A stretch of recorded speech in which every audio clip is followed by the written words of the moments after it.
Shalom, shalom, povo de Deus, bom dia para você. Um dia abençoado, um dia recalcado, um dia sacudido e um dia transbordante da glória de Deus. Aleluia! Como que você acordou hoje? Acordou bem? Espero que sim. Acordou motivado? Aleluia! Glória a Deus. Amém? Muito feliz ver todos os guerreiros retomando o seu posto de oração, é muito importante, amém? Glória a Jesus. Eu espero, de vocês estarem toda madrugada orando. O reino dos céus é tomado à força, os que usam de força se apoderam dele. Essa oração de madrugada é extremamente importante. E aí eu vi que depois da conferência vocês deram uma mirrada, vocês deram, E aí eu começo a orar, Senhor, traz de novo os guerreiros. Hoje eu orei, E aí eu vi que os guerreiros estão voltando. Aleluia. Glória a Deus. Amém? Bendito é o nome do Senhor. Glória a Deus. Shalom, Thaís. Saudade de você. Thaís está de neném. Shalom, pastora Nani. Shalom, Marquinhos. Shalom, pastor Júnior. Shalom, Rosana. Shalom, shalom, Ronan. Shalom. Shalom, shalom, Bernadette, shalom, Elza, shalom a todos, amém? Glória a Deus, shalom, Ivanei querido, shalom, shalom, aleluia, shalom, pastora Bruna, shalom. Já estão tomando um cafezinho de vocês? Aleluia. Então nós oramos por vícios, nós oramos por maldições hereditárias, oramos por ocultismo e essa é a quarta noite, amor de libertação. Agora nós oramos pela área sexual, foi? Vamos ver o que Deus pede pra mim. Deus, Ele me dá, gente, a pauta. Aí eu oro, aí Ele me dá. Ele fala, você vai orar por isso. Amém? Eu não tenho algo assim, às vezes pré-definido, às vezes é no espontâneo. Amém? Glória a Jesus. Aleluia. Glória a Deus. Shalom, shalom, shalom, shalom, shalom pra vocês. Glória a Jesus. Hoje nós vamos terminar Apocalipse, tá? Amanhã nós vamos começar a ver os profetas. Shalom, pastora Fran. Shalom, pastora Maria Leite. Amanhã nós vamos começar a ver sobre os profetas, tá? Então a gente vai começar a estudar sobre os profetas. E aí a gente vai começar a estudar pelo profeta Isaías. Então, em vez de a gente começar lá por Gênesis, porque muita gente começa a Bíblia, termina lá em Salmo, aí não continua. Então, o que eu quero fazer com você? Isso tudo já é uma construção futuramente. Por quê? Como que você faz uma escola de profeta lá na frente se você não escutou a história dos profetas? Se você não estudou os profetas?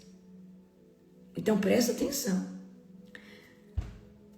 Uma base para você que gosta do profético, você tem que entender os profetas. Você tem que entender qual foi a missão do profeta Isaías, do profeta Jeremias, tá? Certo? Vai ficar para trás aqui, o profeta Eliseu, Elias, mas a gente já bateu bastante, o Moisés. Mas na escola de profetas eu vou trazer tudo para vocês, tá? De uma forma resumida, mastigada, mas é importante a gente ter esse embasamento bíblico, a gente ter esse conhecimento, tá? Então, você que arde pelo profético, para quem que é a escola de profeta? Tô falando de forma futura, tá, gente? Não sei nem quando vai ser, Deus ainda não me deu data. Para quem é a escola de profeta? Para todos, tá? Porque Deus pode usar todos no profético. Tá? Principalmente para quem é profeta de ofício, mas talvez você tem o dom de profetizar. É muito importante você também entender como se move, tá? E uma pessoa às vezes que carrega o dom, Deus pode futuramente te posicionar como profeta de ofício.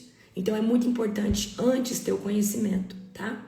A unção é importante sim, só que quando você se carrega de conhecimento, quando vem a unção, ela tem muito mais impacto dentro de você, porque você já tem o quê? Consolidação de um alicerce, tá? Por isso que o meu povo padece por falta de conhecimento. Por exemplo, você sabe como é o dom de sinais e maravilhas. Quem estava na conferência viu a manifestação do dom. Você viu, deu uma aula. Como que esse dom manifesta? Quando você ensina sobre ele ou quando você começa a testemunhar sobre ele. É muito importante saber esses ganchos. Não dá só para chegar falando do dom e pedindo a manifestação. Antes nós precisamos elevar o nível das pessoas em fé. Porque é um dom que se manifesta tem que ter uma nuvem. Amém? Glória a Jesus. Pegaram a visão? Entenderam? Aleluia. Estou muito feliz que a gente está terminando. A gente começou esse ano o Novo Testamento. Devagarzinho, um capítulo por dia. Agora que a gente está um pouco acelerado em Apocalipse, mas se a gente olhar, a gente já está a segunda vez em Apocalipse. Apocalipse nós temos feito 2 capítulos por dia, tá? Então, presta atenção. Esse ano a gente está lendo um pouco a Bíblia de forma mais lenta, mas consolidando mais. Então eu estou trazendo mais explicação, né, dentro do texto. Então a gente leu isso aqui desde o começo do ano, tá? Um capítulo por dia. Agora o que a gente vai ler a partir de amanhã? A gente vai ler de Isaías, tá? Isaías está depois de Cântico e a gente vai ler de Isaías até o livro de Malaquias, que é mais ou menos o mesmo tanto ou um pouco menos. Vai dar tempo sim, tá? A gente vai fazer de tudo para terminar até final do ano, certo? Então eu acredito que vai dar tempo. Não sei quantos capítulos são. Qualquer coisa a gente vai ter um dia que vai fazer 2 capítulos. Mas a minha intenção com você, tá? É te dar de forma mastigada aqui, certo? Glória a Jesus. Aleluia. Amém? Isaías, a partir de amanhã. Hoje a gente abre em Apocalipse, verso de número 20. Tá? Não, capítulo 20. Então hoje vai ser Apocalipse 20, 21 e 22. Amém? Glória a Jesus. Vocês estão felizes com o Cordeiro? Gente, glória à vida do meu esposo, glorifica a vida dele, porque ele veio, colocou o suco de uva a hora que eu tava orando aqui. E aí eu lembrei, eu falei, preciso consagrar. Na verdade, quem me lembrou foi a Ana. Quem lembrou foi a Anne. É uma corrente. É uma glória a Deus pela vida da Anne. Aí o apóstolo pegou, amém. Anne, pega o meu vidro de óleo aí, esse, me dá aí. Ó, esse, eu estou consagrando esse óleo, tá? É um óleo de mirra. Esse aqui, eu só vou abrir ele na escola de profeta presencial, quando tiver o encontro da escola de profeta. Então, ele já está sendo consagrado, tá? Então, todo dia, quando eu vou orar, eu boto a mão nele, declaro, amém? Então, isso aqui já está sendo preparado. Está consagrado, mas está sendo preparado para uma ocasião especial, que vai ser futuramente, provavelmente, o ano que vem, para a nossa escola de profeta. Eu tenho outros óleos aí, certo? Então, eu consagro assim. A longo prazo, tem uns que eu consagro e já vou usando, amém? É dessa forma. Então, vai ser alguns meses aí. Glória a Jesus, aleluia. Vamos fechar os teus olhos para a gente estar orando. Querido Deus e Pai Todo-Poderoso, na autoridade do nome de Jesus, eu venho aqui, Senhor Deus, diante da Tua presença, te glorificar, Pai, te exaltar pela oração da madrugada, por esse devocional, porque hoje terminamos, Pai, o Novo Testamento e amanhã, Senhor Deus, nós começamos Isaías. E eu quero chamar, Senhor Deus, um céu profético aberto sobre as nossas cabeças e que o Senhor venha trazer revelações, Pai, de quem foi Isaías, qual foi sua missão, e que o Senhor possa bradar no meio de nós, o Senhor possa falar no meio de nós de forma profética, de forma significativa. Senhor Deus, obrigada por esse devocional, obrigada pela tua doce presença. Aleluia, glória a Deus. Amém? Vamos lá. Aleluia, glória a Deus. Pegue agora Apocalipse 20 comigo, tá? Nós vamos ler do 1 ao 3, certo? Então, a gente só vamos fazer um recap aqui. Apocalipse começa com João sendo arrebatado na ilha de Patmos. Vem Jesus e anuncia uma mensagem às 7 igrejas. Depois começa a abertura dos 7 selos. No 7º selo para por uma pausa. Vem 7 anjos com 7 trombetas, anunciando 7 juízos ainda mais severos. Dentre esses 7 juízos, das trombetas, 4 são terríveis, os 3 últimos são piores. E depois nós vamos ter ali as 7 taças, certo? E as 7 taças já são juízos irreversíveis, ou seja, já não tem mais arrependimento, não tem gente se arrependendo. E aí a gente vem agora para os finais do que vai acontecer. Amém? Então, Apocalipse 20, do 1 ao 3 agora. Então vi o anjo descer do céu, trazendo na mão a chave do abismo e uma grande corrente. Ele prendeu o dragão, a antiga serpente, que é o diabo, Satanás, e a acorrentou por 1000 anos. O anjo lançou no abismo e fechou e pôs um lacre na porta, de modo que ele não pudesse mais enganar as nações, até que terminasse os 1000 anos. Depois disso, é necessário que ele seja solto por um pouco de tempo. Espera aí, então. Aqui Satanás está sendo preso por um anjo no abismo por 1000 anos. Para ele não mais impugnar as nações. Só que depois ele tem que ser solto por um pouco de tempo, tá? Então, esse aprisionamento de Satanás indica uma suspensão temporária da influência do mal sobre o mundo. Então, esse período representa um tempo de paz, um tempo de restauração, tá? Libertação final, tá? E aí, depois ele vai ser liberto por um pouco de tempo. Agora, vamos aqui. Do 4. Vi tronos e os que estavam sentados neles haviam recebido autoridade para julgar. Vi também as almas daqueles que haviam sido decapitados por testemunharem a respeito de Jesus e por proclamarem a palavra de Deus. Não tinham adorado a besta e nem sua estátua, nem aceitado sua marca na testa ou nas mãos. Eles ressuscitaram e reinaram com Cristo por 1000 anos. Tá, esta é a primeira ressurreição. O restante dos mortos só voltou à vida depois que terminaram os 1000 anos. Felizes os santos são aqueles que não participaram da primeira ressurreição. A segunda morte não tem poder algum sobre eles, pois serão sacerdotes de Deus e de Cristo e reinarão com ele por 1000 anos, tá? Então vamos aqui. A segunda morte não tem poder sobre eles. Então os que participaram dessa ressurreição são bem-aventurados e sacerdotes. Eles não serão afetados pela segunda morte, pois já pertencem ao reino eterno de Deus. Ou seja, as pessoas que já estão em Cristo, as pessoas que já são seladas pelo Senhor, que, certo, não precisou passar pelo julgamento, as pessoas que morreram em Cristo, certo? Quem vai passar pelo julgamento? Aqueles que estiveram ali na berlinda ou talvez conheceram Cristo, deixaram ele no caminho, certo? Eu acredito que vai ter um julgamento para esse tipo de pessoa, como vai ter um julgamento, né, para aqueles que não conheceram Cristo, morreram sem Jesus. Então vai ter uma outra vara de julgamento a qual Deus, o Todo-Poderoso, é quem vai julgar, tá? Não sei qual vai ser o mérito, não sei como vai ser a forma, mas eu creio que Deus não pode. Por exemplo, imagina uma nação que ali não professam Jesus como Senhor e Salvador. Então, como que manda todo mundo para o inferno porque eles não conhecem Jesus? Então, a partir do momento que não há o conhecimento da pessoa de Cristo, tem que haver uma outra forma de julgamento, certo? Porque senão é injusto, ok? O evangelho não chegou ali. Então, no final dos 1000 anos, o adversário ele vai ser solto, tá? Do abismo. E aí ele volta a enganar as nações, reunindo-se para a última guerra, a batalha final. Como eu vejo isso daqui?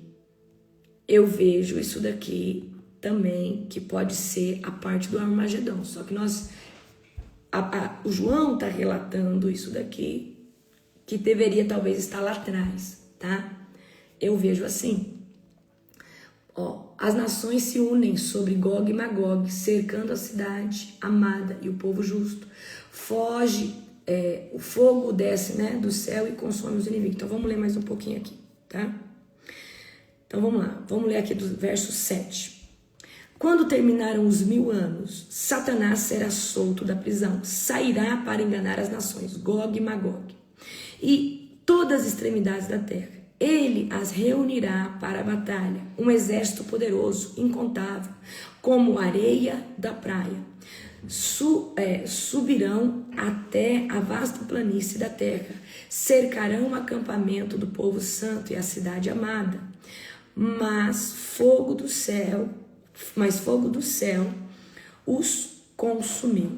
O diabo que os havia enganado foi lançado no lago de fogo que arde com enxofre, onde já estavam a besta e o falso profeta. Então, peraí.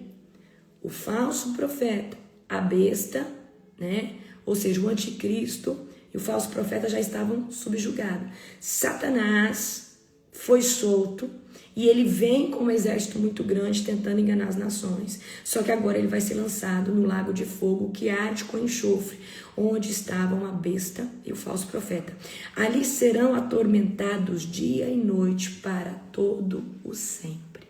Amém? Então, como que eu vejo isso daqui? Eu vejo que isso aqui... Por que o diabo vai enganar as nações?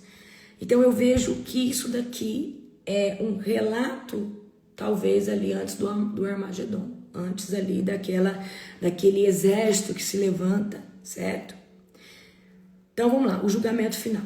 Vi um grande trono e aquele que estava sentado nele. A terra e o céu fugiram de sua presença, mas não encontraram lugar para se esconder. Vi os mortos, pequenos e grandes, em pé diante do trono de Deus, e foram abertos os livros. O livro não, os livros. Incluindo o livro da vida. Tá. Apóstolo, então que tipo de outro livro? Livro de obras, livros talvez da sua conduta em Cristo. Tá? Então, livro talvez do seu caráter. Eu acredito que nós vamos ter um livro do caráter, um livro da pessoa que nós fomos em Cristo, tá? Então, é livros, incluindo o livro da vida. Se você está entendendo, para ver se acha o seu nome no livro da vida. Então, vamos lá. Os mortos foram julgados, estou voltando um pouquinho. Perdão. E foram abertos os livros, incluindo o livro da vida. Os mortos foram julgados segundo o que haviam feito. Então, existe um livro sobre suas ações. Livro das ofertas, também creio. Peraí, então existe um livro sobre os seus feitos. Ele vai ter peso. Conforme o que estava registrado nos livros, o mar entregou os seus mortos, e a morte e o mundo dos mortos também entregaram seus mortos, e todos foram julgados de acordo aos seus atos. Então a morte e o mundo dos mortos foram lançados no lago de fogo. Esse lago de fogo é a segunda morte. Mas quem já está em Cristo, quem já está com o selo do Cordeiro, não vai participar desse julgamento. Esse julgamento é para quem está na berlinda. Esse julgamento é para ver se há uma forma. Quem está com Cristo, já foi falado aqui, que aqueles, eles já estão ali com o Cordeiro, já estão nas bodas. Amém? Esses daqui, queridos, é que estão sendo julgados. Talvez são aqueles que não aceitaram Jesus, ou que não conheceram Jesus. Amém? Esse lago, por seus atos, então a morte e o mundo dos mortos foram lançados no lago de fogo. Esse lago de fogo é a segunda morte, ou seja, a condenação. A primeira morte, qual que é? A do corpo físico. Você não é um corpo físico. Isso aí é só uma casa que você vive durante a terra. Por isso que você é um ser humano. Você está aí na sua alma. Possui um espírito para te dar uma vida espiritual. Mas você não é um corpo e não é um espírito, tá? Você só vai receber um corpo espiritual o dia que o seu corpo natural morre, tá? Você tem o fôlego da vida, é o espírito que está dentro de você, que é o quê? A forma de você se comunicar com Deus, é um pedacinho de Deus dentro de você, certo? E quem não tinha o nome registrado no livro da vida foi lançado no lago de fogo. Eita! Ah, mas e se meu nome estiver lá nos feitos? Mas tem muita gente aí, religião, que faz muita obra de caridade. Essa pessoa pode ter o nome no livro dos feitos, mas vai que não está no nome no livro da vida. Amém? Agora vamos aqui na Nova Jerusalém. Ai, gente, agora essa parte é muito bonita, tá? Então vamos lá, só vou recapitular. O grande trono branco, né? O grande trono branco, o julgamento final. Então João vê o grande trono branco, diante do qual o céu e a terra fogem, que seja, agora é o juízo de Deus. Todos os mortos, todas as pessoas que morreram, ressuscitam diante do trono, livros são abertos e começa o julgamento, certo? Os mortos são julgados segundo as suas obras, tá? A morte e o inferno são lançados no lago de fogo, que é chamada segunda morte. E quem não foi encontrado no livro da vida também é lançado no lago de fogo, tá? Então, o grande trono branco, ou o grande trono aonde, né, que fala que a terra e o céu fugiram de sua presença, nós estamos falando do juízo final. Quem faz esse juízo final é o próprio Deus, certo? Os livros representam registros de todas as ações, tá? Mostrando que cada um será julgado pelo que fez, pelo que fez. A segunda morte é a separação completa e eterna do Criador. Então, peraí, o que é a segunda morte? Você vai ser apartado do Criador para sempre, tá? Ali, nesse lugar de sofrimento. Você não, né? Essas pessoas aí, porque a gente tá em Cristo, aleluia. Glória a Deus. Agora vamos na parte que eu gosto muito. Apocalipse 21. Então vi um novo céu e uma nova terra, pois o primeiro céu e a primeira terra já não existiam, e o mar também não mais existia. Então, no novo céu e na nova terra não vai haver mar. Eu vi a cidade santa, a Nova Jerusalém, que descia do céu, da parte de Deus, como uma noiva belamente vestida para o seu marido. Então aqui, depois de toda a destruição, há um novo céu, uma nova terra, não tem mar. E a Nova Jerusalém, a cidade santa, ou seja, a cidade que Deus preparou para os seus filhos, a Nova Jerusalém que descia do céu da parte de Deus, como uma noiva belamente vestida para o seu marido. Ouvi uma forte voz que vinha do trono e dizia: vejam, o tabernáculo de Deus está no meio do seu povo. Deus habitará com eles e eles serão seu povo. Peraí, apóstola, me explica. A Nova Jerusalém, que hoje ela está num lugar celestial, ela já existe. Quando Deus fizer um novo céu e a nova terra, ela desce. Porque é um lugar incorruptível, é um lugar irrepreensível, é um lugar que não tem pecado. Então, essa cidade santa, ela desce. Relavande que a soa. E eles serão seu povo. Vou voltar um pouquinho aqui. Volto no verso 3, tá? Na verdade, eu não li o verso 3. Ouvi uma forte voz que vinha do trono e dizia: vejam o tabernáculo de Deus que está no meio do seu povo. Deus habita com eles e eles serão o seu povo. O próprio Deus estará com eles. Como o próprio Deus estará no meio de nós, assim como foi lá no Jardim do Éden. Deus vinha ao entardecer ter um tempo com Adão e Eva. O próprio Deus estará com eles e lhes enxugará dos olhos toda lágrima, e não haverá mais morte, nem tristeza, nem choro, nem dor. Todas essas coisas passarão para sempre. E aquele que estava sentado no trono disse: vejam, faço nova todas as coisas. Eita! Em seguida disse: escreva isso, pois o que lhe digo é digno de confiança e verdadeiro. E disse ainda: está terminado, eu sou o Alfa, o Ômega, o princípio e o fim. A quem tiver sede darei de beber gratuitamente das fontes da água da vida. O vitorioso herdará todas essas bênçãos, e eu serei seu Deus, e ele será o meu filho. Mas os covardes, os incrédulos, os corruptos, os assassinos, os sexualmente impuros, os que praticam feitiçaria, os adoradores de ídolos e todos os mentirosos estarão destinados ao lago de fogo que arde com enxofre. Esta é a segunda morte. Então um dos 7 anjos que segurava as 7 taças com as últimas 7 pragas, se aproximou e me disse: venha comigo e eu lhe mostrarei a noiva, a esposa do Cordeiro. Então presta atenção, como que aqui não está sendo cronológico. Aqui nós estamos falando dos anjos que estão com as taças, mas nos capítulos anteriores as taças já foi derramada. Então João está relatando não na ordem cronológica. Aqui, nessa parte.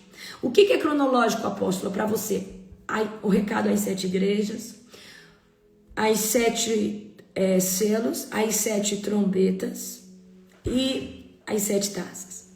Só que aqui, João está vendo tudo isso e ele está vendo também que o anjo ainda, mostrando tudo isso, ainda não derramou as taças. Só que lá atrás, a taça já foi derramada, tá?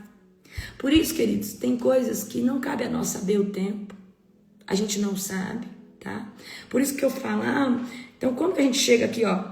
Então vi um dos 7 anjos que seguravam as 7 taças com as últimas 7 pragas. Como as últimas, então não foi derramado, tá? Então João é exatamente o que a pastora Bruna disse. João viu tanta coisa. Então eu acredito que tem coisa do começo que talvez ele colocou no fim, e do fim talvez ele colocou no começo, certo? Por isso que, por mais que nós temos linhas teológicas que estudam a escatologia, nós não podemos falar é pré-tribulacionista, é pós, é mesmo, nós não sabemos, tá? Certo? Glória a Deus. Vamos lá. Aleluia. Venha comigo e eu mostrarei a noiva e a esposa do Cordeiro. Nós já vimos essa passagem lá atrás, quando João vê as bodas. Ele me levou no espírito até um grande alto monte e me mostrou a cidade santa, Jerusalém, que descia do céu da parte de Deus. Brilhava com a glória de Deus e cintilava com uma pedra preciosa, como jaspe, transparente como cristal. Presta atenção, o muro da cidade era grande e alto, com 12 portas guardadas por 12 anjos. Então, peraí. Aqui está mostrando a cidade, a Nova Jerusalém. Ela é quadrada, tá? Cada lado dela tem 3 portas. Ao todo, essa cidade carrega 12 portas. Cada 12 portas, as 12 portas estão respaldadas por 12 anjos, tá? O muro da cidade era grande e alto, com 12 portas guardadas por 12 anjos, e nelas estavam escritos os nomes das tribos de Israel. Havia 3 portas de cada lado, leste, norte, sul e oeste. O muro da cidade tinha 12 pedras de alicerce. Nós estamos falando de alicerce. O muro da cidade tinha 12 pedras de alicerce, e neles estavam escritos o nome dos 12 apóstolos. Então, o muro é feito de 12 pedras de alicerce. O que é alicerce? É o que vai de baixo. Alicerce é o que sustenta, certo? Então, peraí. As portas têm nome de tribos, mas os alicerces têm nome dos 12 apóstolos. Alicerce, fundamento, estrutura que primeiro tem que ser embaixo, para depois em cima. Amém? O anjo que falava comigo tinha na mão uma vara de ouro para medir a cidade, suas portas e seu muro. A cidade tinha um formato de um quadrado. Como que era o formato da cidade? De um quadrado. Agora, aqui que eu quero que vocês se atentem. De comprimento e largura iguais. De fato, tinha 2.200 quilômetros de comprimento e de largura e de altura. Nós estamos falando de um cubo. A cidade é um cubo perfeito, quadrado. que mede 2.200 quilômetros de largura, altura e profundidade. Se você for pegar dentro de uma logística geográfica, é mais ou menos do tamanho do Mato Grosso. Então é aí que vai ficar todo o povo de Deus, é muito pequeno para todos esses anos de bilhões e bilhões de pessoas que já morreram. Tá, a cidade é espiritual, creio que é espiritual e creio que ela vai tomar uma proporção natural quando ela desce. Mas o que eu quero dizer aqui para você? Que a porta é estreita e poucos passam por ela. Então vamos pensar que a Nova Jerusalém é do tamanho do Mato Grosso. Só que nós temos hoje 7, 8 bilhões de pessoas no mundo. Só que o mundo não é mundo só nessa era, o mundo é mundo há muito tempo. Então nós estamos falando de pessoas que já morreram, já nasceram, já morreram, já nasceram, já morreram, já nasceram, já morreram, já nasceram. Então eu já fiz essa conta e eu acho que a cidade é pequena. Ou a salvação é para poucos. Não, a cidade não é pequena porque Deus é perfeito. Eu já cheguei a pensar que a cidade é pequena, mas eu falei, não, a cidade não é pequena, é que a porta é estreita e é poucos que vão passar por ela.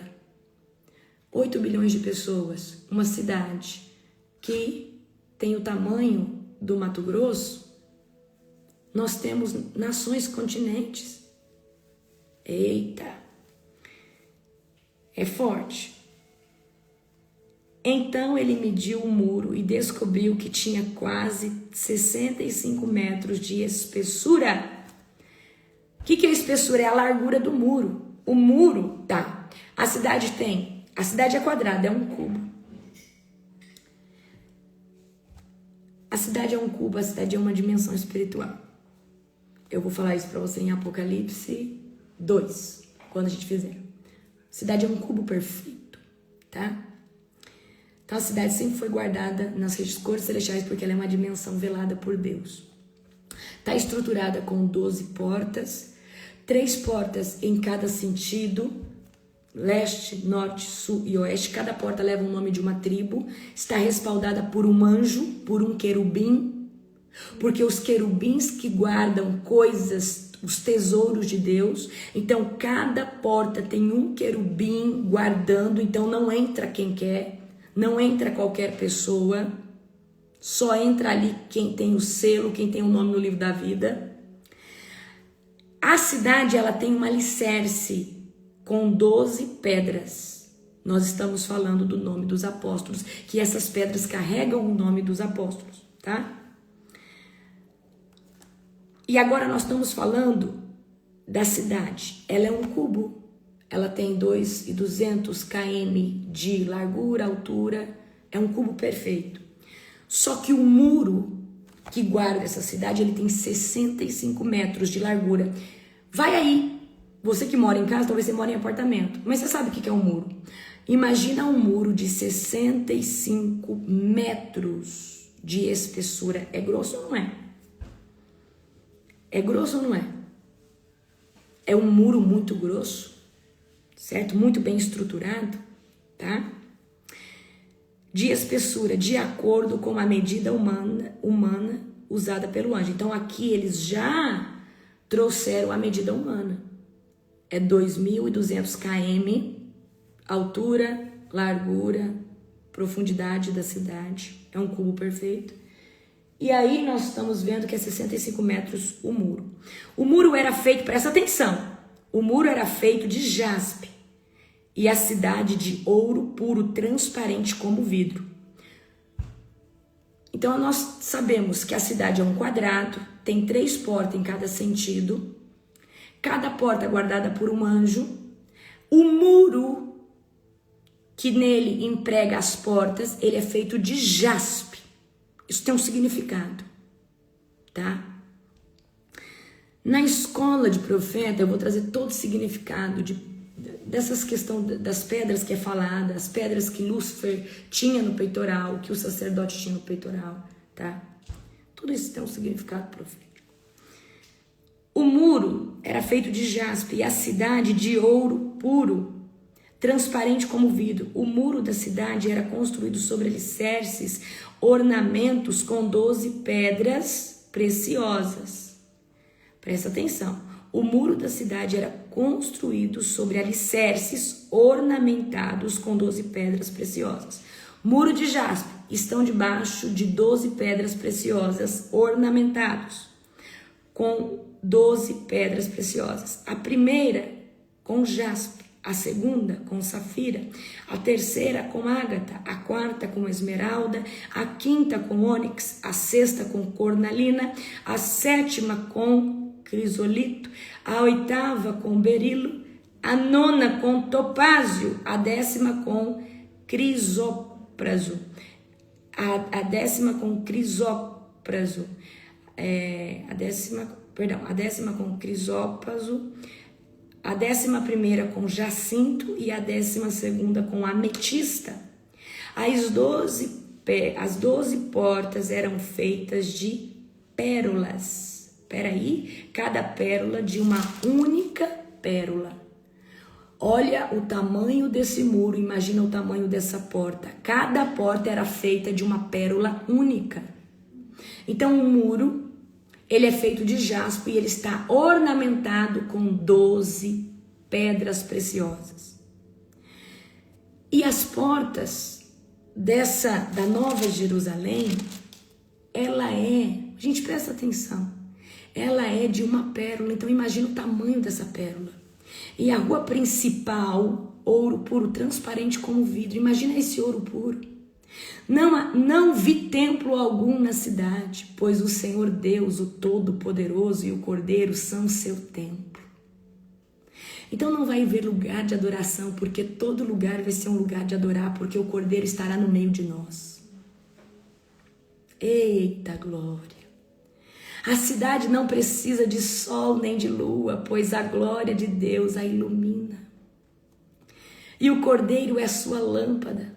As nações andarão em sua luz, e os reis em toda a sua glória entrarão na cidade. Então se alguém falar assim, essa cidade aí é só para os escolhidos, o povo de Israel, não, está falando de todas as nações, povos e tribos. Suas portas nunca se fecharão, pois ali não haverá noite. E todas as nações trarão sua glória e honra à cidade. Nenhum mal terá permissão de entrar, nenhuma pessoa alguma que pratique o que é vergonhoso ou enganoso, mas somente, presta atenção, quem que entra? Por isso que tem 12 anjos nas 12 portas. Porque quem não tem o nome no livro da vida não entra. Mas somente aqueles cujos nomes estão escritos no livro da vida do Cordeiro. Eita glória! Amém? Gente, vocês têm noção da dimensão da glória que é a Nova Jerusalém? Então vamos recapitular. Vamos aqui só um pouquinho. Então viu um novo céu e uma nova terra. Então Deus ele vai fazer um novo céu e uma nova terra sem pecado.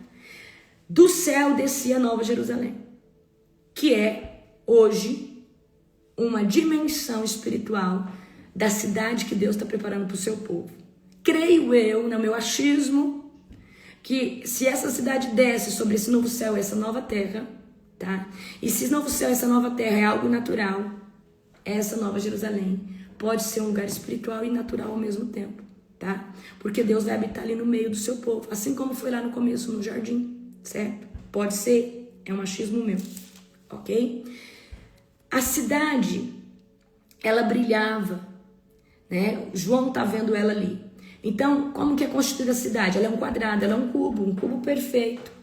Nesse cubo perfeito, ele tem 12.200 km de altura, de largura, de, altitude, longitude e altura. Então, tem 3 portas em cada direção. 3 portas no leste, 3 portas no sul, 3 portas no norte, 3 portas no oeste. Cada porta tem o nome de uma tribo. Cada porta é feita por uma pérola preciosa, uma única pérola. A parede desse muro tem 65 metros, é feito de jaspe e é ornamentado com 12 pedras fundamentais que levam o nome dos 12 apóstolos. tá? A cidade, ela é feita de ouro puro. Olha só. O muro, vou aqui, ó. Vamos lá. A rua principal era feita de ouro puro, mas tem outro lugar. Tá aqui, ó. O muro era feito de jaspe e a cidade de ouro puro, transparente como vidro. Certo? Então, aqui está a característica da Nova Jerusalém. Na Nova Jerusalém tem uma rua principal de ouro como vidro transparente. Essa cidade não tem templo, porque não tem noite, não tem dia. Uma única luz ilumina tudo, que é a luz do Cordeiro, a luz de Deus, certo? Agora vamos aqui no verso 20, no capítulo 22, tá? Então o anjo me mostrou o rio da água da vida, transparente como cristal, que fluía do trono de Deus e do Cordeiro e passavam no meio da rua principal. Não, você não entendeu. A cidade santa, essa Nova Jerusalém, o trono de Deus, eu creio que está no centro dela.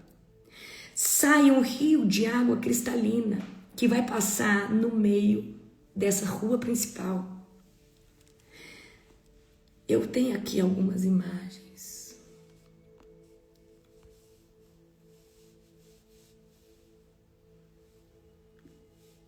Depois eu vou mostrar para vocês.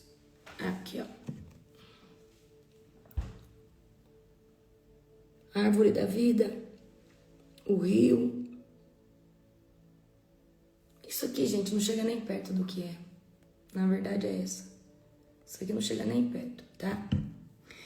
Então o anjo me mostrou o rio de água da vida, transparente como cristal, que fluía do trono de Deus e do Cordeiro, e passavam no meio da rua principal. De cada lado do rio estava a árvore da vida, que produz 12 colheitas de frutos por ano, uma em cada mês, e cujas folhas servem como remédio para curar as nações. Tem um livro, que eu sempre esqueço o nome dele, que o rapaz, ele tem um arrebatamento, e ele vai no paraíso, e depois ele vai conhecer a Nova Jerusalém. O paraíso é a antessala do céu, da Nova Jerusalém, e depois ele vai na Nova Jerusalém. E ali, nesse livro, as pessoas que não tinham discernimento espiritual, não jejuavam, não oravam, não tinham crescido espiritualmente, eles chegam ali e eles têm que ficar cheirando a folha da árvore da vida para conseguir ter força, para se aproximar do trono de Deus, porque eles não conseguem. Eles não conseguem, eles não resistem. Porque diz que o nome desse livro é do Gessé Duplantis. Gente, eu sempre falo, eu sempre esqueço. Gente, eu já falei tanto desse livro. É do Gessé Duplantis. Quem lembra? Talvez você leu por indicação minha. E nesse livro deve ter... lembra aí, alguém vai lembrar. É do Gessé Duplantis. E aí ele fala que essas pessoas que chegam, por exemplo, foram salvas, mas não oraram, não jejuaram, não cresceram aqui no espírito. Eles viviam aqui mais na alma, na carne. Então quando chega lá nesse lugar de glória, não tem força. Certo? Porque aqui não viveram para o Espírito. E aí quando chega lá, um encontro marcado com céu, um encontro marcado com Deus. Nani, escreve aí, céu, encontro marcado com Deus, Gessé Duplantis, que eu vou fixar. Aí ele fala nesse livro, aí ele vê Davi mostra para ele a casa dele lá na Nova Jerusalém. E a casa dele tinha a mobília dele. Gente, esse livro, ele é sobrenatural, você arrepia. E as pessoas que já morreram, estão em Cristo, estão desfrutando no paraíso, tá? Que é chamado seio de Abraão. A Nova Jerusalém só depois do Apocalipse. Que aí nós vamos tomar posse, que aí vai ter o julgamento das obras, certo? E aí, no livro fala que essas pessoas cheiravam essas folhas da árvore da vida para conseguir ter força espiritual. Tá? Gente, por mais que você tenha um corpo glorificado, um corpo espiritual, isso te dá uma estrutura para uma nova dimensão, mas não significa que você tem força para ela. Porque se a Bíblia diz que nós juntamos tesouros nos céus, não é só sobre as obras, é sobre viver uma vida renunciada aqui para lá. Porque a gente já chega lá, você chega lá de uma forma madura, espiritualmente em estrutura, porque você renunciou a uma vida aqui. Você está entendendo? Obrigada, Nani. Tá? Então, nesse livro fala sobre isso, que, olha só, cujas folhas servem como remédio para curar as nações.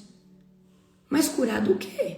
Se nós estamos numa terra incorruptível, se nós estamos curar do quê?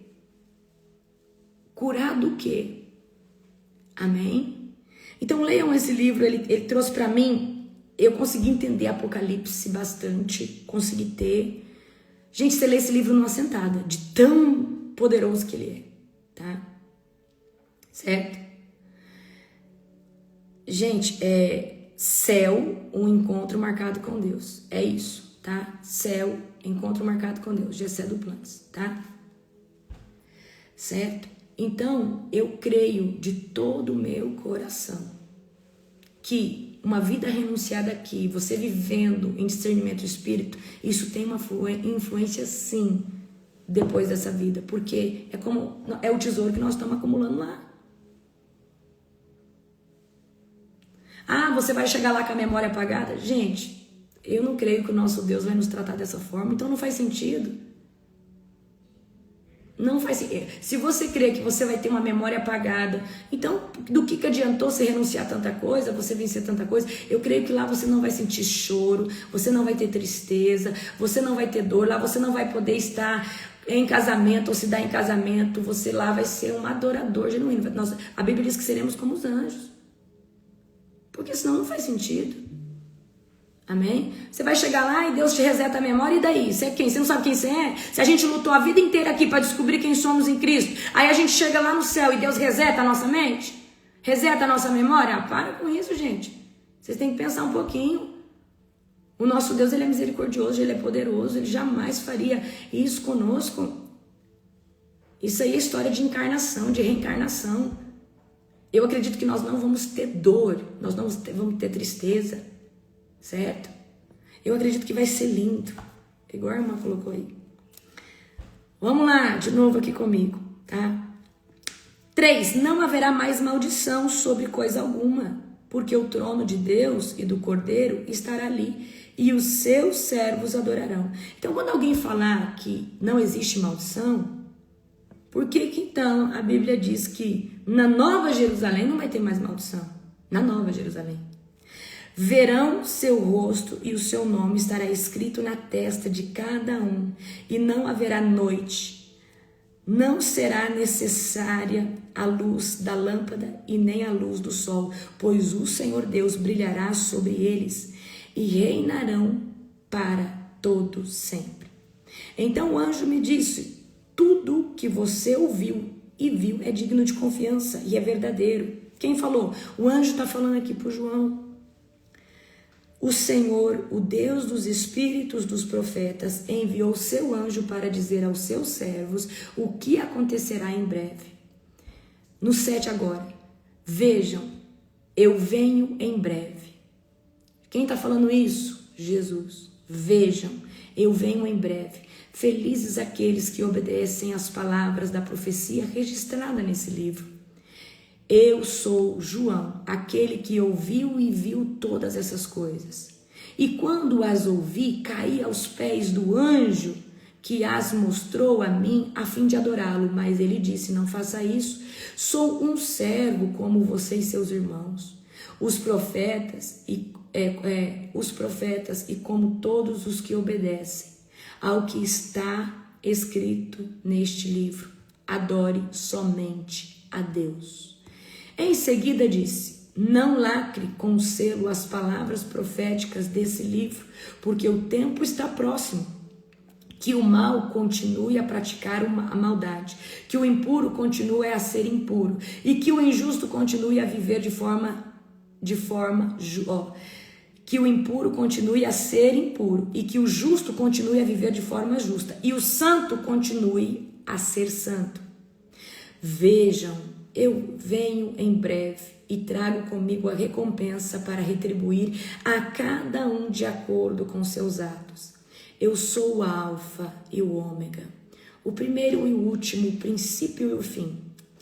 Olha, esse versículo aqui é poderoso para evangelizar. Eu amo esse versículo. Ele é até marcado aqui na minha Bíblia. Ó. Felizes aqueles que lavam suas vestes. A eles será permitido entrar pelas portas da cidade e comer do fruto da árvore da vida. Do lado de fora da cidade ficam os cães, os feiticeiros, os sexualmente impuros, os assassinos, os adoradores de ídolos e todos que gostam de praticar mentira. Eu, Jesus, enviei meu anjo a fim de lhes dar esta mensagem para as igrejas. Eu sou a origem de Davi, o herdeiro de seu trono. Sou a brilhante estrela da manhã. E o Espírito e a noiva dizem, vem. Ou em outras versões, Maranata. Que todo aquele que ouve, diga, vem. Ou seja, em outras versões, Maranata. Quem tiver sede, venha.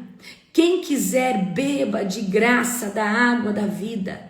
Declaro solenemente a todos que ouvem as palavras da profecia registrada nesse livro. Se alguém acrescentar algo ao que está escrito aqui, Deus acrescentará a essas pessoas as pragas descritas nesse livro. E se alguém retirar qualquer uma das palavras desse livro de profecia, Deus lhe retirará a participação na árvore da vida e na cidade santa descritas nesse livro. Aquele que é testemunha fiel de todas as coisas diz, sim, venho em breve. Amém. Vem, Senhor Jesus, que a graça do Senhor Jesus esteja com todos. Uau! Queridos, vai ficar para o lado de fora os cães. E quando fala cães, nós estamos falando de feiticeiro, sexualmente impuros, assassinos, adoradores de ídolos, que gostam de praticar mentira. Existe outro texto, se eu não me engano, em Coríntios. Fala um monte, assassinos, mentirosos, beberrões. E aí diz assim, e coisas semelhantes a essas. Amém? Jesus está por voltar. Ninguém sabe o dia e a hora, ele diz que vem como um ladrão. E o que Apocalipse tem que confrontar a mim e a você? Posicionamento radical, alinhamento em Cristo. Parar de brincar. Ah, eu sirvo a Deus uma vez por semana. O diabo ri da tua cara e faz o que quer na sua casa. Nós temos autoridade no nome de Jesus. Você ora na madrugada, você está aqui no devocional, mas você também precisa do seu tempo de intimidade. Você precisa do seu tempo de devocional que você lê a Bíblia, o seu tempo que você ora e fala com o Pai, o tempo que você adora a Deus, só você no secreto. Nós estamos aqui num devocional coletivo, mas Deus quer você no secreto, só você e Ele. Amém? Por isso que esse ano nosso tema é Amós, sobre restauração da tenda de Davi. E o que é a restauração da tenda de Davi? É um lugar de adoração genuíno. Então, tenha o hábito de você fazer seu devocional, seja 15 minutos. Abre ali, fala com Deus, agradeça, ore. Amém? Aleluia. Então, começa a ter o hábito e torne esse lugar um lugar prazeroso. A gente trouxe essa dinâmica de fazer a tenda, que é o quê? Às vezes, para ficar um pouco mais fácil, coloca uma poltrona. Muitos fizeram uma tendinha, muitos compraram uma tendinha. Um lugarzinho separado para você ter seu momento com Deus. Apóstolo, eu oro na madrugada com a senhora. É maravilhoso. Mas Deus fala ali nos primeiros evangelhos, tranque a tua porta e o seu Pai que te vê em secreto está esperando você. Amém? Então, faça desse momento um lugar, não um ritual, não um lugar. Faz desse lugar, lê, fala com Deus, pergunta as coisas para Ele. Ah, mas tem dia que eu não choro. Não, tem dia que ninguém chora, tem dia que você chora, tem dia que você sente, tem dia que você não sente. Mas se a gente se move pelo que sente, eu sinto muito. Então, o que eu quero dizer para você? A gente fala assim, ah, mas tem dia que eu choro, tem dia que eu não choro. Não significa que você não está na presença. Tem dia que você está sensível, tem dia que o Espírito Santo te toca de uma forma diferente. Tem gente que acha que tem que chorar todo dia. Não, gente. Existem outras manifestações do Espírito Santo, de força, de alegria, de ousadia, de esperança, tá? Então, nós precisamos estar todos os dias. Eu não acredito em transformação e depois o Senhor Jesus. Eu acredito que primeiro a gente abre a porta, Jesus entra, a gente começa a seguir os passos de Cristo, tomando a nossa cruz, renunciando às nossas vontades, nossos desejos, sendo influenciado pelo Espírito Santo todos os dias, e aí a transformação acontece. De glória em glória, de mover em mover, de presença em presença. Então, tem gente que fala, eu vou me transformar para buscar Jesus. Nunca vai estar na presença. Eu creio que a gente vem como está, mas se você andar atrás dos passos do Cristo, do teu Messias, do Cordeiro Santo, tomando a sua cruz. O que é tomar a sua cruz? É morrer todo dia, querido, para a vontade, para as rodas, para a conversa, para amigo, para lugar que não faz mais parte, com a ativação que está acontecendo no seu DNA. Amém? Deixa eu trazer algo aqui para você. Eu fiz um estudo, assim, por todo nível de libertação, cura interior e mudança de mentalidade. Entre uma conversão que precede já de libertação, de cura interior, eu tô falando de uma pessoa posicionada, não de uma que posiciona, cai, volta pro mundo, regride, não tô falando disso, tô falando de alguém. Aí essa pessoa começa a buscar, começa a viver com o Espírito Santo. Existe um tempo mínimo de transformação que eu vejo que é uns 70%, 2 anos. A pessoa que cai radical, mergulha, 70%. Se essa pessoa vai continuar, vai buscar, vai orar, acaba que o primeiro amor, ele diminui um pouco a intensidade, e aí a gente coloca aí mais uns 2 anos na presença de Deus, aí a pessoa vai conseguir alcançar ali um pico de 90%, 95%. E aí, com mais busca, ou seja, eu vejo assim que é um ciclo para estar liberta de tudo. Uma pessoa que jejua, que ora na madrugada. Eu tô falando de alguém que mergulha. Porque, por exemplo, você foi liberto lá do demônio e você já viveu uma cura. Só que a gente vai estudando e aí a gente vai descobrindo coisas que a gente tinha e a gente não sabia que tinha. Mas porque a gente vai mergulhando em Deus, o Espírito Santo vai mostrando, certo? E por quê? Porque a gente não tem um conhecimento completo, a gente não tem ferramentas que às vezes a gente está disponível ali no primeiro ano de conversão, tem coisas que você vai buscando depois, posicionamento e alinhamento, certo? Então, eu vejo que se você mergulhar profundo, se posicionar, em 3 meses você está liberto de demônios, das principais curas, feridas de alma, e você já é uma pessoa completamente liberta. Mas ainda tem coisas que precisam ser tratadas, ferida de alma, agora precisa adquirir uma nova mentalidade. Aí põe 2 anos, tá? Por que eu estou dizendo isso para você? Que é de glória em glória que nós somos transformados. Mesmo depois de todos esses anos, presta atenção, a gente continua buscando e de vez em quando a gente ainda acha uma coisa para transformar. A gente ainda acha uma coisa para mudar. Então, o que eu quero dizer para você? Que o processo de libertação, ele pode ser radical e profundo.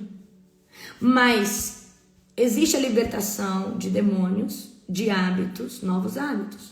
Existe a libertação de cura de alma, ou seja, de feridas, aonde você tem a cura da alma e aí Deus começa a te trazer a nova identidade. Ok. Só que muita gente não consegue tomar posse da nova mentalidade que coexiste no seu DNA, que foi colocado em você antes da fundação do mundo.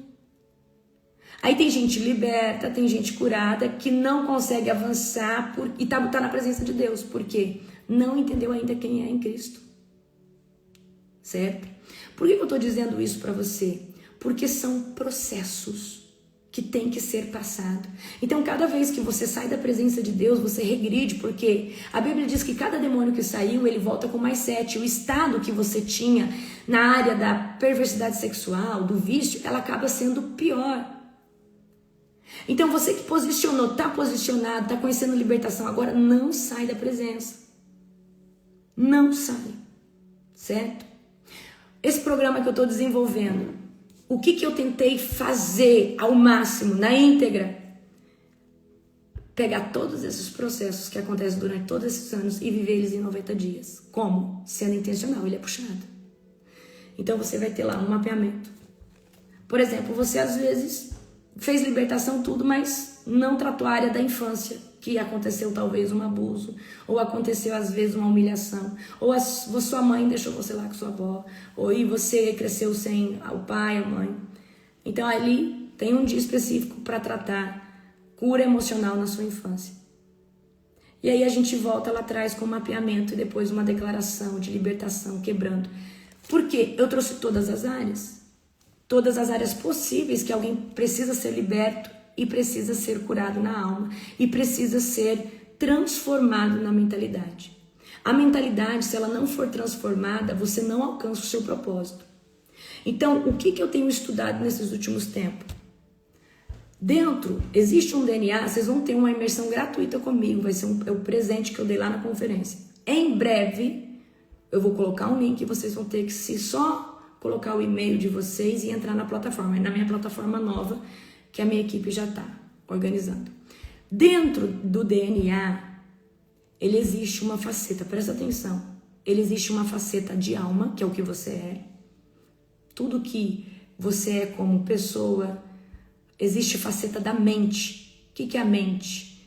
É como você vê as coisas. E como você vê, projeta o que será. Só que se a sua alma não é tratada, se você não tem uma transformação de mentalidade, como você vê o que Deus quer que você faça, o que Deus tem para você? Nós temos o DNA espiritual, que é aquilo que vem do seu espírito, do seu código original lá atrás, tá? E aí nós temos o DNA genético, que é corpo, que também influencia muito no que nós somos, certo? Tá? Então, nós vamos fazer essa imersão, vai ser poderosa, vai ser um dia comigo, e dali vocês vão entender a importância que tem o programa que dura aí 3 meses e pouquinho comigo, são 10 ciclos, poderoso, tá? Só tô avisando vocês. Por que eu estou falando isso? Porque foi a forma de acelerar o tempo, o Kairos. Amém? Só que é o seguinte, se você não levar a sério, como que você vai viver isso? E sabendo como as pessoas não levam a sério as coisas, o primeiro ciclo eu trato de procrastinação. Eu trato a maior ferida do ser humano, que é começar as coisas e não terminar, por falta de organização, por falta de gestão. Então o primeiro ciclo eu vou tratar uma área da sua vida. E esse ciclo tem que ser o primeiro, que é sobre procrastinação, preguiça, deixar sempre para a última hora. E nesse ciclo, eu trago essa libertação, nesse primeiro ciclo, para que você consiga fazer os próximos ciclos com todas as ferramentas que acontecem. Isso é dentro do programa. No DNA eu vou explicar muito bem para vocês, amém? Em breve nós vamos ter imersão, vou anunciar em todas as redes sociais. Você vai precisar entrar na plataforma, porque o link... O ao vivo vai acontecer dentro da plataforma, então não tem como, ninguém vai mandar um link para você, você vai entrar na plataforma e ali você vai assistir, tá? Então um beijo no seu coração, um dia abençoado, um dia poderoso. Compartilhe essa live com o máximo de pessoas que você puder. Eu amo a sua vida. Amanhã nós começamos em Isaías, amém?